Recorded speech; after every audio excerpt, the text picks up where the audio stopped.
Well, good morning, and thank you for coming. I'm Hernando County Sheriff Al Nienhuis. For those of you in the media, it's spelled Nienhuis, and I'm the Sheriff of Hernando County, and I certainly appreciate my peer, Sheriff Prendergast, hosting this because it was certainly a collaborative effort, and we want to bring you up to speed on something that started out as a missing person and unfortunately ended up in a double homicide. Most of you may remember that back in May, middle of May, we had an individual, Jamie Lynn McDonald, who was reported missing by her family. And we did some research into our records, and we found out that we actually had a little bit of interaction with Jamie the previous month, where she had called law enforcement, where she and another individual were having a little bit of an issue. That individual that she was having the issue with, we eliminated as a person of interest in her disappearance. But somebody else who was there with her at the time was Laquita Skaleski. And we started looking into Laquita, and she became a person of interest, and possibly even along with her husband, who is Dwayne David Skaleski. And we started looking into both of those, and kind of found out that there might be some concerns, as we do in a lot of missing cases. One of the things that we believe are motives are when an individual who is living a high-risk lifestyle, and Jamie was living a high-risk lifestyle, often becomes a victim of criminals who want to take advantage of their credit, or maybe their bank account, or even some government assistance that they might be having. So that was one of our first things that we wanted to look into to find out if she might be a victim of that. And fairly early on in the investigation, we did develop some information that Skaleski, both of them, were using our victim, our missing person, her credit card at an ATM machine. And so that, of course, led us to believe that she might not be missing on her own accord. During the course of the investigation, detectives talked to a lot of people and used a lot of very low-tech as well as some very high-tech law enforcement techniques to come up with some locations that our suspects might have been in. And they narrowed down one of the areas, and I'm not going to be super specific for obvious reasons, but an area north of State Road 50 in Hernando County, between US 19 and Mariner Boulevard. And we started doing a canvass of that area, and right before Memorial Day, I believe it was the Thursday before Memorial Day, actually found an area that really concerned us and started doing some excavation of that area. And fairly quickly, detectives and forensics determined that that particular area did contain what we believed to be the remains of a human. Obviously, we assumed at the time that it was pretty likely that it was going to be our missing person, Jamie Lynn McDonald. Unfortunately, it did not turn out to be Jamie Lynn McDonald. It actually turned out to be another individual, Kenneth Zickendrath. He's a white male, obviously, 11/30 of 1955. It took us some time to get him positively identified, and we did, when we, in the course of our investigation, found that he was also an associate of our two people of interest. So what we did is we developed charges on those two individuals. The female, Laquita, we developed some fraud charges on her because of her using our victim's credit card and so forth. And then we had Dwayne, who, when he came to the sheriff's office, we knew he had a suspended driver's license and made an arrest. And we started talking to them about Kenneth, and we were able to get some admissions or confessions from both of them. But we also, obviously, detectives from Citrus and Hernando, having worked together quite a bit during the investigation, because very early on, and I kind of left this out, very early on we got some information that our two people of interest spent a lot of time, if not most of their time, over the last year or two in Citrus County. And we found some evidence that they were up here with maybe one or ultimately both of our victims. And we worked really hard with them on that. And so as we're questioning them, we got some information on our missing person. And so I'm going to turn it over to Sheriff Prendergast to talk about what detectives found with regard to Jamie Lynn McDonald. So, Sheriff. Thank you, Sheriff.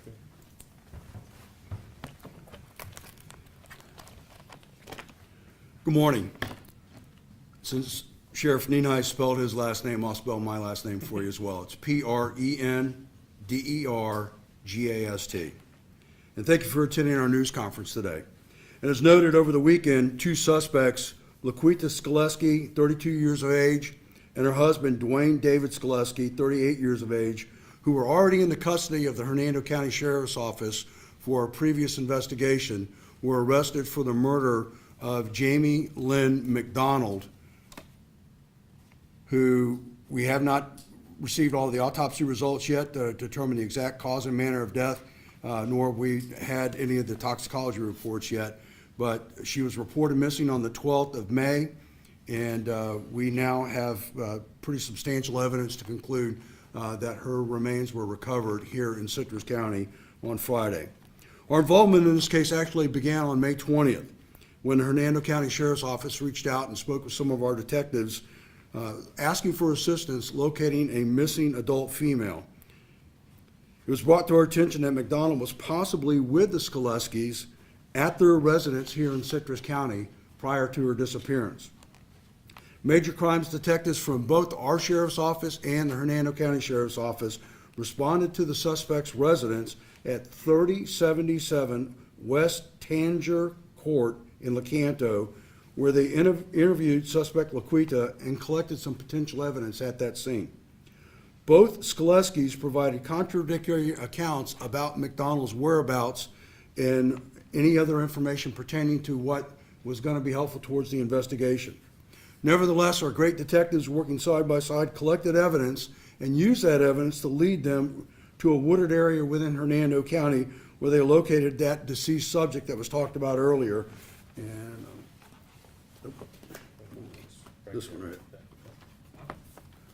which was Kenneth Zickendrath. And once we got the information about Kenneth Zickendrath, we obviously determined that it was not the missing woman in question, but an unidentified male. And then during this time, our search for the missing adult female continued in both counties. While following up on a lead at the Bella Villa Motel in Homosassa, Citrus County Sheriff's Detective Roscoe Watts, our detective and deputy sheriff of the year for this community, confirmed that the suspects actually paid for a room at the Bella Villa Motel down in Homosassa. He gathered other statements and evidence while he was at the Bella Villa Motel, which placed the Skoleskis at that motel with both victims. On May 23rd, enough evidence had been gathered to serve a search warrant seizing the suspect's vehicle for transportation back to the Hernando County Sheriff's Office. And during the investigation that continued, Hernando County Sheriff's Office detectives were able to prove that the Skoleskis were using the ATM card or the debit card of our missing female victim, as evidenced on this photograph right here. Continuous locations around the communities of Citrus and Hernando were seeing hits of this credit card being fraudulently used by our suspects. On June 14th, probable cause led us to charge both suspects for fraud. And the Skoleskis were interviewed at the Hernando County Sheriff's Office with our major crimes detectives present during the interviews, observing in another room. Throughout the days leading up to the June 14th date, Citrus County detectives assisted with the searching of areas of concern throughout our county for the missing adult female, and all of the searches were met with negative results. But relentless in our pursuit, we got some additional information on the 14th, which led detectives to a creek here in Homosassa, not too far away from where we're at right now. And we retrieved a second body that is now at the medical examiner's office for a determination of the identity as well as the cause and manner of death. The autopsy has been completed, and we just await the medical examiner's reports for further details. Both suspects were interviewed at the Hernando County Sheriff's Office, along with our detectives participating in the interviews, and the Skoleskis were ultimately arrested for the 2 charges of murder. In Citrus County, suspect Laquita Skoleski is charged with a principal and first degree to premeditated murder and is being held at the Hernando County Sheriff's Detention Facility with no bond. Her husband, suspect Dwayne Skoleski, was charged with premeditated murder and is being held at the Hernando County Detention Center with no bond. Further charges are pending from both agencies at this time. With that, I'll turn the mic back over to Sheriff Nienice, and we'd be happy to answer any of your questions. Thank you. You know, as I said, these things happen fairly rapidly, and sheriff's offices, as you may remember, we had a body dump last year that ended up in Zephyr Hills. The murder actually occurred in Zephyr Hills, even though the body was dumped in Hernando County. And this is a case where we had a missing person from Hernando County that ultimately we have a reason to believe, in the state attorney, prosecutors on board, that she was in fact murdered and obviously dumped up here in Citrus County. But that led us, as I said, to the evidence that another body, and we believe he was probably murdered somewhere between 1 and maybe closer to 2 years ago, and was in that location. We found that body and obviously have enough information. We're going to continue our investigation. If any family members of anybody who may be missing, and what was ironic is that our victim, our male victim, Kenneth, we had no reason to believe he was even missing. So again, people who are living a high-risk lifestyle, they can go missing for an extended period of time and nobody lets law enforcement know. So it was really very fortuitous for us that we were able to find that evidence and make a case and hold the individuals responsible for his death accountable, as well as the individuals for Jamie's death. But I think the ask here is for family and friends, and particularly people who are living a high-risk lifestyle, to be very cautious of those individuals that may want to take advantage and start collecting government assistance and or use their bank account. And we have reason to believe that they were, when they committed these crimes, they would get a hold of, as an example, the cell phone and change passwords for bank accounts and stuff so they could get access either prior to or after the murders. And so that's kind of the motive here. So if you all have any questions of myself or Sheriff Prendergast, we'll be happy to answer them. Yes, ma'am. Nice and loud for us. Yes, I know you're waiting on the medical examiner's report to determine the cause of death for Jamie. What was the cause of death for Kenneth? Both of them were homicidal violence, and we have enough information that the state attorney is confident with those charges and supported us in getting the warrants for both of those individuals based on some admissions, confessions, and the evidence we had all linking together. So I don't know if you want to add to that. No, I think that's a great. Okay. As best you can tell, how did these folks all meet each other? Was it part of this high-risk lifestyle? And then B, did these meetings start out with the intention of killing these individuals? The first question was whether these people knew each other from the high-risk lifestyle, and it is our indication, yes, that we've been able to, the detectives talking to a number of individuals involved, both in Citrus as well as in Hernando, that they definitely knew each other before that. As far as drug buddies, I mean, they were doing drugs. They were all involved in a high-risk lifestyle. Yes, okay. Sir. As far as what their intent was, I don't think that they sought these individuals out necessarily. We don't have evidence, let me rephrase that. We don't have evidence to think that they sought these individuals out with the initial intention of taking advantage of them. That could be, but we don't have any evidence of that, because they did know each other, I think, for a little while. So it wasn't like they met him and the next day they committed these murders. And have you pinpointed when things went sour and why they Well, went and sour? again, yeah, I don't think we have that information, but obviously these are individuals that are particularly, by his own admission, Dwayne has a temper issue. And so we believe that, that's about all we can say right now. So I don't know if you have But any. the other thing though that's important is we're talking about this and thinking about these victims. Okay, they may have lived a high-risk lifestyle, But they didn't deserve it. but they did not deserve to die that way.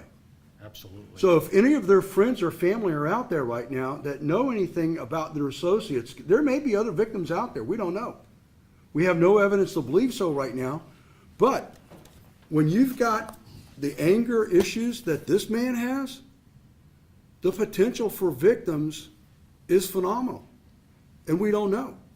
And who knows, when you're under the influence of illegal drugs, what you might be capable of doing. We just saw that happen in Tampa just 2 days ago, where somebody had some very bad behavior issues, perhaps enhanced by using illegal drugs. We don't know yet.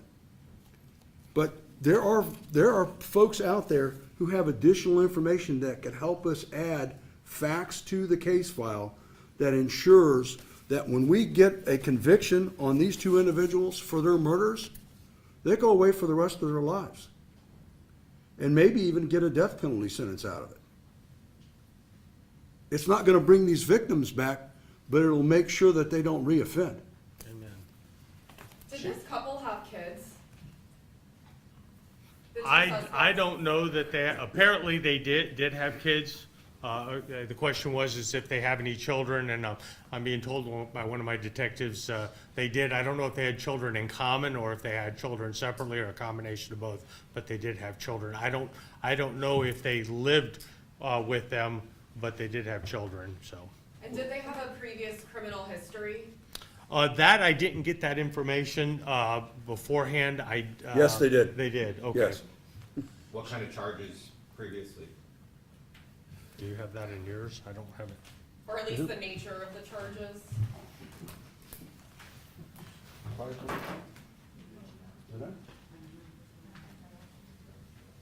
No, I don't have their prior criminal history in there.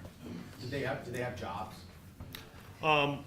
We believe the gentleman, Dwayne, was involved in a landscaping company, but Laquita, we don't have any information that she had any legitimate source of income. But we do believe her high-risk lifestyle, possibly drugs, might have helped create revenue, so. Sheriff, do you think with both murders happened at the same time with the bodies being located at different locations? No, that's, the male, we've come to find out, we believe he was murdered sometime between 1 and 2 years ago. Obviously, Jamie was murdered since her disappearance on May 12th, so. How often are we seeing cases like this? Is this a common thing or? No, it's well, I guess it depends on what you mean by cases like this, where people murder somebody and take over their bank accounts. It's not that frequent. But if you're in a high-risk lifestyle, obviously your chances of becoming a victim of a violent crime increase exponentially.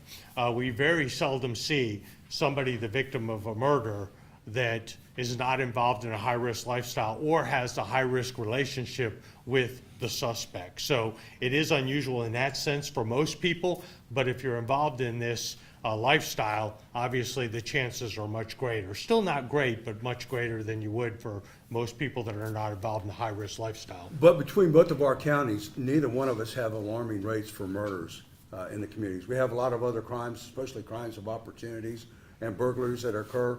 But as you will recall from the data that's out there, we're at a 50-year low crime trend based on the data that we continue to gather every single year and report up to Tallahassee and also report up to Washington, D.C. So Florida's a great place. It's a safe place. And law enforcement is out there on the cutting edge of doing everything we can. But really what it really comes back down to is those patrol deputies that are pushing green and white patrol cars out there and our detectives who are following up on cases that helps us keep a lid on some of these crimes, especially the most serious crimes against persons like this. How much money were they able to get from these accounts? And, you know, these banks, how can they just let someone who doesn't own the account change the passwords and then keep withdrawing money? Seems Well, crazy. again, I don't have specifics on dollar amount, and I don't even know if we have that, but I do know that, but apparently Kenneth was a victim, like I said, up to 2 years ago, and I think they were still getting proceeds from some of his, maybe some assistance he was getting, I assume from the federal government or from the state. So they had, over a period of time, it's probably going to be fairly substantial. Obviously with Jamie, it's much more recent, and I'm not sure what kind of resources she had. I didn't look into that, but it is, obviously, had they not been caught, they would have had at least 2 incomes from these individuals. And as the sheriff said, and I'm glad he pointed that out, we don't have any reason to believe that there are other victims, but it certainly would not be surprising if we did. So, and there is some evidence that we still have to test and so forth that may lead us to believe that there are additional victims. But if family and friends know that their loved ones hung out with these 2 people and their loved one's missing, we need to know that, either contact the Citrus County Sheriff's Office or the Hernando County Sheriff's Office immediately so we can start looking in, try to find these people and verify that they are okay. Sometimes these cases, you know, a murder, an arrest is made within a couple of hours. It seems like this was a really complex investigation. Can you just explain from the detective's perspective how much type, you know, gumshoe type of work had to be done? You wanna take that one or in you want order me to? put this all together? What it really boils down to is the partnership that every sheriff in the state of Florida has that allows us to share methodologies, to share information, and for our detectives who work shoulder to shoulder each and every day to talk to one another and share some of the things that they're observing or they're coming across. And one little point of evidence might blow the lid off of a case. But that doesn't happen by accident. It's those relationships that we build with our fellow sheriffs and the detectives build with one another. I'm looking back at one of these rock stars that I've worked alongside of for a long time now. He's smiling at me back there, who's part of our Cold Case Advisory Commission. Thankfully, this is not a situation where it's a cold case commission case that we're entertaining and having to go forth on and trying to seek some answers to some long-term problems of an unidentified set of remains. But every case is unique, and it gets the absolute best attention that we can put into it, and that's why we're able to be so successful in solving these cases. So modern techniques, old school techniques, and there's no substitute for that personal liaison with one another out in the field to make sure that we're putting all the things together into a case file to document it and then bring it towards the state attorney and say, is this enough for you to develop a case that we can prosecute and get somebody sentenced and have them spend a lot of time in jail? Our detectives that are part of every sheriff's office in Florida get extensive training. And then they go out and get specialized training. And then they take that specialized training that allows them to not only partner with other sheriff's offices, but state agencies and federal agencies that allow us to get access to greater technology and greater reach, not just here in Florida, but all around the country, and in some cases around the world, to help us solve some of these cases like this. One of the things that's really important for everybody to understand is that this is still an open investigation. There is a lot of information yet to be discovered, as well as potential other victims that might emerge. We certainly know if you're doing this once, you're doing this a multitude of times. And if one of these folks or both of these individuals is on some type of a retirement check or Social Security benefits or some other type of government assistance, that money comes in on a routine basis every single month. So Kenneth, the charges may be into 100 or more by the time we get to finishing up that case. And in Jamie Lynn McDonald, it may be only a month's worth of charges, but it's a substantial access to this bank account. So again, that's where the great detective work that's complementary among every sheriff's office allows us to make sure that we've got absolutely the best cases to bring towards the state attorney, and if it has to go to a grand jury, it goes to a grand jury for their determinations. What exactly led you to the creek in Homosassa? I'm sorry, what's that now?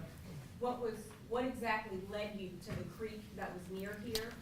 That was through some, I don't know if I can go into a lot of details, but it was through some, again, either good old-fashioned police work, admissions, confessions, high-tech, low-tech information, but it narrowed it down.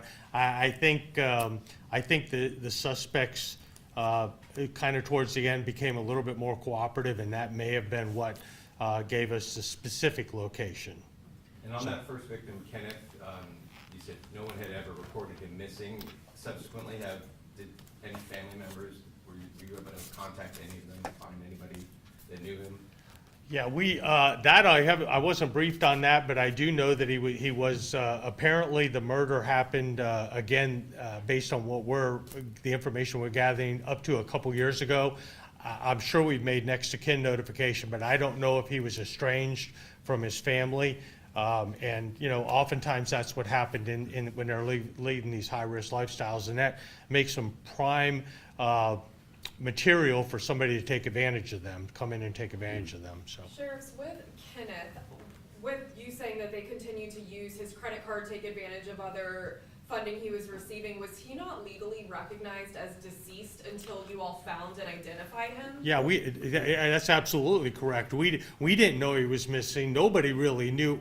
They may have known he was missing, but nobody reported him. But obviously, nobody knew he was dead. And when we found him before, and obviously he had been deceased a while, we originally thought, well, this must be our missing woman, and then we found out it was a man, and then, oh, wow, now we have a whole nother body. Fortunately, we were able to tie both of those deceased to the same suspects and able to solve the case, but it was, to say it was a bit of a shocker, because you don't find a lot of deceased people, outside the normal confines of a hospital and their home. Particularly ones that are obviously the victim of homicide. So it was a bit of a shocker for us. And you talked about the detectives. The only thing I wish that we could accurately portray, and there's no way to do it. TV tries some of the documentaries, but how much work goes into one of these cases? And we hit the very tip of the iceberg with the information that was fruitful, that actually led to the arrest. We don't talk about the thousands of things they look at that turn out to be dead ends. Like the individual that she was having the issue with turned out to not be a suspect and not involved in the case, but I can guarantee you he was looked at very hard initially and then eliminated as a suspect. And there's probably dozens, if not hundreds, and when you start talking about the evidence that they have to collect and looking through and getting it tested, it's really amazing to me how quickly my detectives go through that mound of evidence and narrow it down to and same thing with Sheriff Prendergast. Obviously, we were working together on this, but neither of us have a bunch of detectives sitting on the bench. They're out working, and when they get something new, this just adds on top of it, and it amazes me what a great job they do. And talking about holding people accountable, we have a great relationship with our state attorney here, and I think that's one of the reasons why crime has gone down is in those areas that have good state attorney's offices, and we work from the minute we find a body, we start working with them because we want to give them a prosecutable case, and that's important as well. And I can tell you on this case with what we have so far, the state attorney is very happy with the charges. And talking about misuse of personal identification, we talked about this a little bit, but Laquita is she has 75 counts of misuse of personal identification of a deceased person and fraudulent use of a credit card. So, there's obviously and we had those charges before we were able to make the murder charges. So I think we probably answered most of the questions, unless anybody has a real burning one, or if you have anything else to say, I think we can go ahead and wrap this up. But thank you all very much for coming. And of course, both of our public information offices, not only do our detectives work well together, our public information offices work very well together. You can contact either one of them, and they'll be happy to get you any specific information you might need. So, Sheriff? Yeah, I'd just like to close out again by thanking you all for being here today. We really want to thank our detectives from both agencies for their hard work and their peerless dedication to making these cases come together and getting something that we can send to the state attorney so that we can get a prosecution and put these people away, especially people like this that so cavalierly murder someone in cold blood and put them away for the rest of their lives. Again, Citrus County is a safe county. Hernando County is a safe county. We work very hard to keep those bad people off the streets. So if you ever come across any information pertaining to these murders or any other serious crime, please don't hesitate to get in touch with our detectives or talk to one of our local patrol deputies that's out there in your neighborhood patrolling your community to make sure that you're safe and that you can get back up the next day and enjoy everything that we've got to enjoy right here in this community. Thank you very much. Thank you for the hospitality at this Emergency Operations Center. We certainly appreciate it. Good job. Thank you. All right? Since we're here and have you, could we ask for a tornado update over the weekend? Sure. This out of the way for you.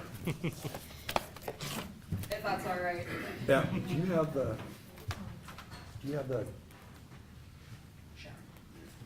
Chris, is Chris here?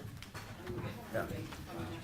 So, yesterday afternoon, while everybody was enjoying a really beautiful Father's Day, a little bit overcast, a little bit of thunderstorms and activity in the afternoon, we did have what initial estimates are an EF0 tornado develop. It actually probably started out as a water spout and made landfall in the Crystal River area. And fortunately, no injuries were reported. The buildings that were destroyed were older buildings that were constructed back in the 1950s. Should get it to me. They probably did throw quite a bit of debris into Kings Bay. That is the only reported damage we've seen thus far. There were multiple reports out. And one thing I can tell you is we've got awesome partners with the National Weather Service. Unfortunately, even with the best technology, there are parts of our state where the National Weather Service radar cannot dip down and give you accurate information to pinpoint exactly what type of weather phenomena is happening. And what we've talked about in the past, and it still plays out right here, is that a tornado that might develop or a water spout that might develop that is less than 7,000 feet above sea level, which is just a little over a mile, it's not going to show up on the National Weather Service radar. We live so far north of that radar's cone that it's not going to pick it up. So, we know that no tornado warnings went out, no alert citrus from the National Weather Service or the State Division of Emergency Management went out because it happened like that. It absolutely came up, developed, hit the ground, blew apart those couple of buildings out there off of West Ray Thomas Road, and then moved on over the water and dissipated. So you could see it for a while, but was it physically on the ground picking up debris and destroying things for a very long period of time? We don't believe so because there's no evidence of it that's been detected thus far. But we know that we've still got folks from the National Weather Service that are still out there trying to see what other information's out there. So we wish the technology was greater.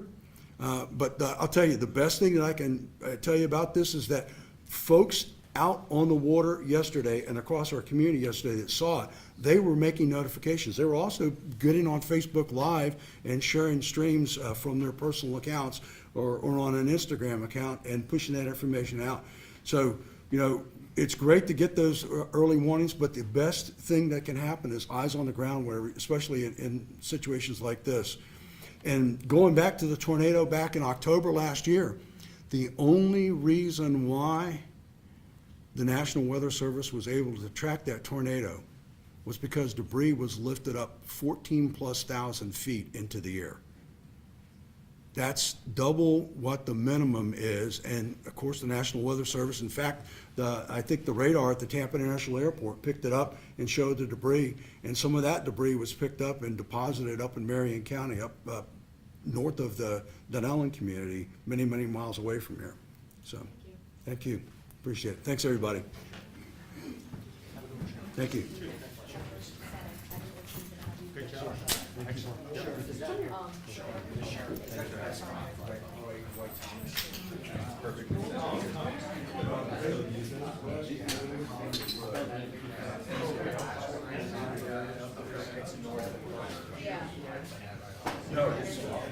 Yeah, More west, by more.